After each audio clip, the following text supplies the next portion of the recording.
Olá pessoal, tudo bem? Sejam bem-vindos novamente ao nosso curso, ao nosso canal da Física, em que nós estamos fazendo o nosso curso do mestrado profissional ao vivo e por essas aulas aí em casa, né? Então, dando continuidade aos nossos conteúdos, na aula passada eu falei para vocês sobre o que era capacidade térmica e definimos também, além da capacidade térmica, um calor específico, que é justamente esse Czinho aqui, né? E o Czão é a minha capacidade térmica.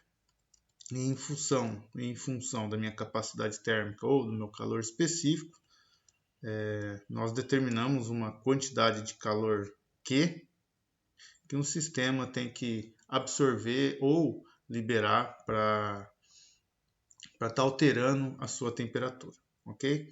Então essa quantidade de calor que nós definimos, ela sempre vai estar correlacionada a uma diferença finita entre dois estados quaisquer com temperaturas diferentes. E essas diferenças de temperaturas podem provocar aí um processo de transferência de calor, ok? Seja um calor da vizinhança, né, para o meu corpo, ou seja, o meu corpo liberando calor para minha vizinhança, ok? Bom, então, dando continuidade a esse conceito, vamos imaginar agora que o nosso calor, que nós acabamos de estudar, deixa eu deixar isso aqui maior. Vamos imaginar que o nosso calor que a gente acabou de estudar, se nós fôssemos ver no diagrama PVT, por exemplo, ele fosse ao longo dessa minha linha sólida. Deixa eu pegar uma caneta vermelha. Fosse ao longo dessa minha linha sólida, ok? Então, ao longo dessa minha linha sólida, no meu estado sólido, desculpa, o que está acontecendo? Como ele é um sólido, né, a diferença de volume no meu sistema, no estado sólido, ela é muito pequena, ok? Em compensação, a temperatura, olha só, a temperatura ela tem uma faixa grande de variação, ok? Então, quando o meu sistema está evoluindo, por exemplo, do meu ponto A, vamos falar aqui, até o meu ponto B, né? A gente tem uma diferença de temperatura aí finita, né? Diferente de zero, né? De tal forma que para o meu sistema aumentar a sua temperatura, nós dizemos então que calor está entrando no meu sistema, ok? Então está entrando calor aqui para que o meu corpo saia de uma temperatura TA, que está mais ou menos aqui, e chegue aqui a uma temperatura TB, que está mais ou menos aqui, ok?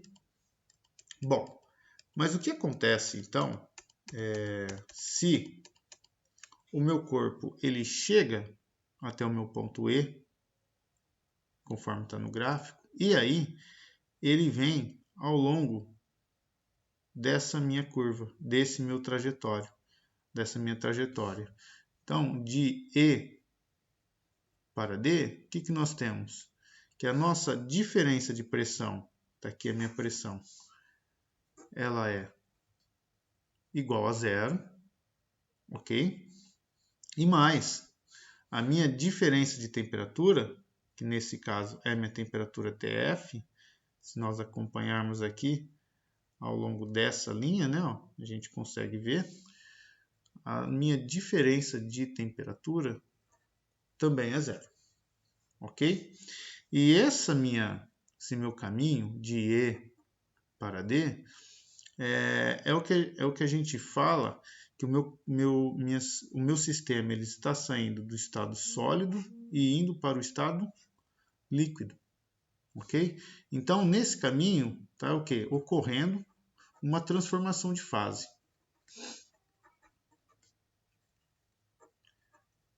Ou seja, o meu sistema ele deixa de ser sólido e passa a ser líquido, ok? E para as transformações de fase, então, nós temos que a diferença de pressão e de temperatura, elas são iguais a zero.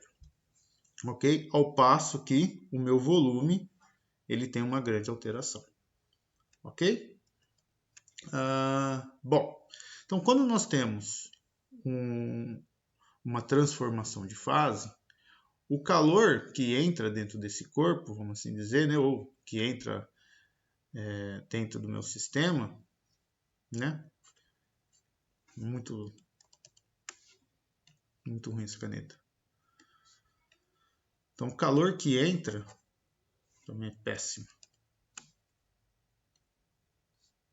Preta.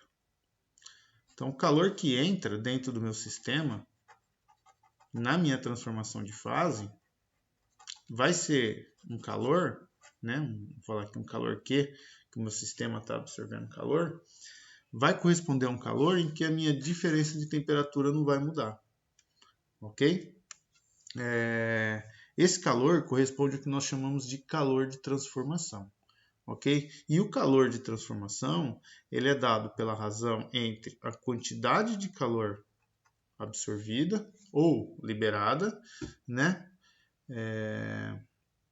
Então, ele é dado pela razão da quantidade de calor pela massa do sistema.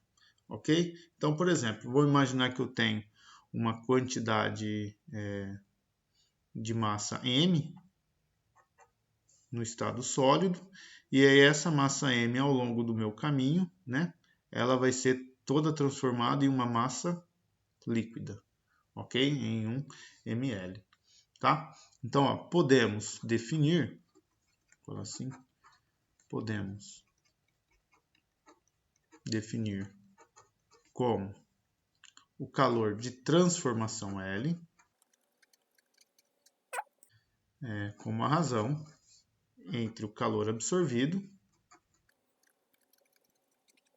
e a massa, vamos falar assim, né, transformada de um estado em outro. Ok? Então, por definição, L é igual a Q sobre M, tá? E novamente, pessoal, ó, é Q, não é delta Q, ok? Não existe o meu delta Q, que é uma diferença de calor, por exemplo, no meu ponto E e no meu ponto D, tá? Então, vale sempre a pena frisar isso daí. E o meu calor de transformação, as unidades dele, pode ser Joule por Kelvin, por quilograma, desculpa, tá? Ou caloria por grama, tá? Que são os modos mais comuns de encontrarmos. Ok? Bom, e o que a gente pode fazer com isso, então? Vamos aplicar a nossa primeira lei da termodinâmica. Ok? Então, ó, pela primeira lei da termodinâmica, nós sabemos que a variação na energia interna, ou melhor, vamos colocar o calor, né? O calor, ela é igual ao trabalho mais a variação na energia interna, ok? Então, o meu calor, ele vai ser M vezes L. O meu trabalho, né, para um sistema reversível, vamos chamar que é P vezes ΔV, já que a minha pressão ela é constante e o meu volume varia. Então, o meu sistema realiza trabalho. Mais a variação na energia interna, ok? Então, ml, a gente pode falar que o meu trabalho é a variação do volume, vamos colocar aqui, volume final menos, vamos colocar V2 e V1, vai. Volume final menos o meu volume inicial, mais a variação da energia interna, que é a energia interna final menos a minha energia interna inicial, ok? Então, eu só vou abrir ali a minha equação, então vai ficar ml igual a PVF menos PVI mais o F menos o I. Então, eu vou escrever que ml é igual a PVF mais o F menos o meu PVI mais o I. Ok? Ou seja, o que eu fiz aqui, eu agrupei, então, as minhas variáveis do meu estado final, ok? Menos as minhas variáveis do meu estado inicial, ok? E olhem só, pressão, volume e energia interna são todas três variáveis que nós dizemos ser propriedades do nosso sistema. E por elas serem propriedades do nosso sistema, uma consequência disso é que a diferencial dessas variáveis elas são exatas, ok? Então, quando nossas variáveis são diferenciais exatas, elas só dependem do ponto inicial e do ponto final. Nós conseguimos calcular essa grandeza no ponto. E independe da trajetória que ela está fazendo, ok? Então, como as minhas variáveis do meu estado final e do meu estado inicial são todas propriedades do meu sistema, nós podemos definir, então, uma grandeza que dependa dessas variáveis de estado, ok? Então, essas variáveis de estado, a gente vai começar a chamar de entropia H, que é dada pela pressão vezes o volume mais a minha energia interna, ok? Então, isso daqui é o que nós chamamos de entropia, ok? E reparem que, como o produto pressão vezes volume, ele é dado em joules, ok? Já que isso é uma medida de trabalho, e a minha energia interna também é dada em joules, A minha entropia, ela é uma medida de energia. Então, ela também será dada em joules. Ok? Joules ou calorias, Isso daí não tem problema nenhum. Lembrando que uma caloria corresponde a 4,19 joules. Ok? Bom, então a minha equação, Vamos falar aqui. Então, a minha equação, o que vai acontecer com ela? Eu posso escrever, então, que o meu calor de transformação, M vezes L, é igual à minha entropia no estado final. Opa, pessoal, nossa, desculpa, não é entropia, é entalpia, ok? Nossa, entalpia, desculpa. Então, é minha entalpia final menos a minha entalpia inicial, ok? E nós podemos escrever então o meu calor de transformação L como sendo a minha entalpia por unidade de massa, ok? Então ela é uma variável extensiva e nós podemos escrever então como sendo o L, o meu calor de transformação, como a minha entalpia final menos a minha entalpia inicial, ok? Ou seja, para um processo, então, para um processo, vou colocar aqui, de fusão, nós podemos escrever que o L de 1, 2 corresponde então a um H2 menos o H1, tá? Onde o 1, então, é o estado sólido e 2 é o meu estado líquido, ok? Para um processo de vaporização, nós podemos escrever um L de 2, 3, que seria então um H3 menos um H2, onde então o 2 continua sendo o meu estado líquido e o 3 o meu estado de vapor. ok? E, por último, para um processo de sublimação, nós teríamos o L de 3,1, que é igual ao H3 menos o H1, em que 1, então, é o estado sólido, 3 é o estado de vapor. Ou seja, as nossas mudanças de fase, elas podem ser escritas, ou mais especificamente, o meu calor de transformação, elas podem ser escritas em termos da entalpia de transformação, né? Ou seja, essa entalpia no meu ponto, por exemplo, a entalpia no meu ponto líquido menos a entalpia no meu ponto sólido corresponde ao calor de transformação. Ok? E como ela é uma variável, como ela é uma propriedade do sistema e a diferencial dela é uma diferencial exata, nós temos que em um processo cíclico, essa variação é zero. Então, ó, para um processo cíclico,